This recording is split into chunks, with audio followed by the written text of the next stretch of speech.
Donc Edwige est dans l'assistance. Delphine n'a pas pu venir. Mais merci à tous ces témoins, spécialistes, de parler de ces questions. Vous voyez, c'est compliqué. Donc la loi trace une ligne.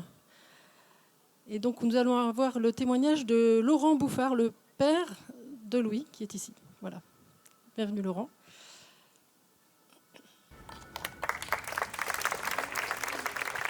Donc Laurent est membre de l'association Les Éligibles et leurs aidants. Il est donc le père du cofondateur des Éligibles. Il peut être fier de son fils. Louis est atteint d'une myopathie. Voilà. Donc à ce titre, Laurent, vous êtes aidant au premier chef, en première ligne au quotidien de Louis.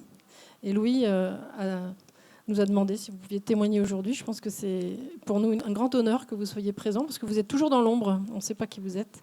Et donc Laurent, on lui a proposé de parler de la pression que les aidants reçoivent face à ce projet de loi. Voilà. Merci Laurent. Merci Magali. Je ne suis pas hyper à l'aise.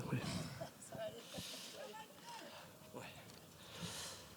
Donc bonsoir à tous. Je suis donc, comme l'a dit Magali, l'heureux papa de Louis et en fait aussi de 6 autres enfants, donc de 7 enfants âgés de 15 à 26 ans. 2 sont porteurs de handicap, donc Louis, mon fils aîné atteint de myopathie de Duchenne, et Philippine, ma petite dernière qui n'est pas là ce soir, mais qui est porteur de trisomie 21. Depuis le décès de mon épouse il y a maintenant 5 ans, j'élève seul cette joyeuse tribu, devenant ainsi l'aidant familial principal de mes 2 enfants fragiles et le tuteur de ma fille dans 3 ans quand elle deviendra majeure. Mon rôle d'aidant familial est vital pour Louis. Ça nécessite une présence H24 en cas de soucis de santé, d'absence d'une intervenante. Je suis l'aidant de dernier recours. Cela crée inévitablement une charge mentale supplémentaire. Aujourd'hui, il n'est plus garanti de trouver un kiné à domicile pour des séances de kiné respiratoire en urgence. J'ai dû demander à un kiné de me montrer les gestes pour pouvoir le désencombrer en cas de besoin. Et nous avons pu avoir la location d'une machine d'assistance que Louis porte toujours avec lui pour ne pas s'étouffer en cas de fausse route. À l'aube de ses 19 ans, Louis, alors étudiant à Paris, a eu un épisode de bronchitique sévère, le conduisant au service de réanimation de l'hôpital de Garches. Sur place, impossible de trouver un kiné disponible pour le désencombrer suffisamment régulièrement et empêcher l'étouffement. Louis m'a demandé de rester à ses côtés, ce que j'ai fait bien sûr pendant 24 heures, malgré les réticences des médecins qui refusent que je dorme dans un service de réanimation. J'ai pu dormir un petit peu, caché sous son lit, ils ne l'ont pas vu. Et ensuite, j'ai demandé à mon père, qui est venu de Lyon, pour me relier.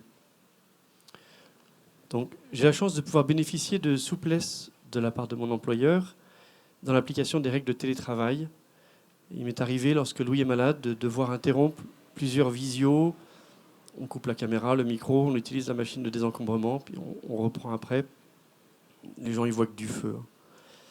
Et certaines périodes bronchitiques pouvant durer plusieurs semaines et 10 à 15 séances de désencombrement par jour, parfois la nuit.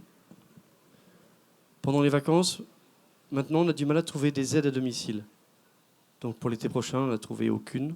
Donc je me chargerai intégralement des soins de Louis pour le lever, l'habillage, la toilette, les repas, la douche, le coucher. Et éventuellement la nuit, s'il est mal installé, retirer la couverture si la chaleur le gêne. J'ai toujours dans ma chambre un interphone branché et mon téléphone pour entendre Louis lorsqu'il m'appelle. Cependant, cette relation aidant-aidé peut être épanouissante lorsqu'elle est vécue librement et dans la gratitude réciproque. Cela permet aussi de créer des moments d'échange de qualité et puis de se sentir utile, valorisé. J'ai cette chance de pouvoir aimer mes enfants et me sentir aimé par eux, de me sentir pleinement à ma place et de pouvoir me donner chaque jour, afin d'être vraiment heureux, quoi. Mais dans le contexte actuel de la crise de l'aide à domicile, ce projet de loi pour la légalisation de l'euthanasie et du suicide assisté me fait terriblement peur. J'ai peur qu'un jour, Louis, pensant m'épargner de la fatigue ou du stress, ne succombe un jour aux sirènes des promoteurs de cette loi qui lui susurrent à l'oreille « Ta vie n'est pas digne. À ta place, je me suiciderai. » Si tu ne le fais pas pour toi, fais-le pour ton père. Libère-le de ce fardeau. Si cette loi passe, est-ce que je serai encore en vérité avec lui? Est-ce que j'oserai encore me plaindre devant lui de la fatigue, du stress, de mon impatience?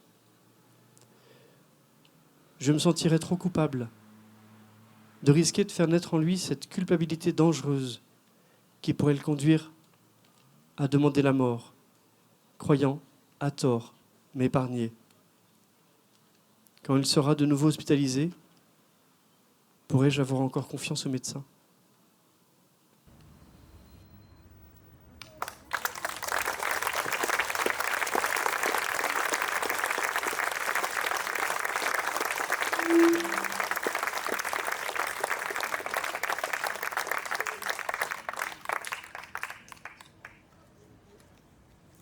Merci Laurent. Je pense que l'émotion de toute l'assistance est présente. Et Laurent parle au nom de plusieurs millions d'aidants en France. On dit 11 à 14 millions d'aidants invisibles, qui sont la variable d'ajustement de notre système de santé en pleine crise. Donc, le témoignage de Laurent, ce n'est pas du bidon, c'est du vécu au quotidien. Et c'est ce que vivent des millions de Français. Cette loi, avant que l'association des éligibles n'arrive à faire porter un amendement par Dominique Potier, aucun aidant n'était cité dans cette loi. Aujourd'hui, les aidants sont consultés. Enfin, on espère que ça va tenir.